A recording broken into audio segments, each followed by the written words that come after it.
આ સોનતાબેન હવાર રસોડામાં ઓટલે જઈને બેઠો છો ને આ ગરમા ગરમ ચા ની વાટકો ભરીને ચા. હવે ભાઈ તમે ચા પીઓ કેટલા વાગ્યા? તમને એક વાત કહેવા માંગુ સોનતાબેન, હા તો બોલો. અમે 12 વાગ્યા સુધી કોમ ધંધેથી કંટાળીને આવ્યા હોય ને તમે 3 વાગે ખડડ બધું ખકડાઈને અમને જગાડી નાખો. 3 વાગે છોકરા ઉઠી ગયા છે. એટલે ભાઈ હું તો રોજ 3 વાગે ઉઠું.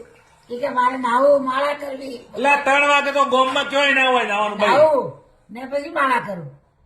પણ તું 3 વાગે ઉઠે અને તું બહારના બાથરૂમ ખકડાવે, અમારી ઊંઘ બગડે કે ના બગડે? હવે હું શું કરું, મારતો નહીં નિયમ એટલે નિયમ.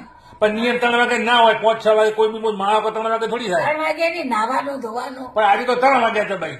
3 વાગ્યા હતા તો હવે શી ખબર પડે. આવું નહીં ચાલે ભાઈ. હવે આ ખોટું પડે. હવે અમારે ઊંઘ બગડવાની તમારે તો હુઈ રહેવાનું, મને તો ઊંઘ નહીં આવતી. ના. પણ ઊંઘ ના આવે પડે અમારા પાસે હેરાન કરવાના અમને. પણ મને આવતી નહીં ને ઊંઘ શું કરું હું?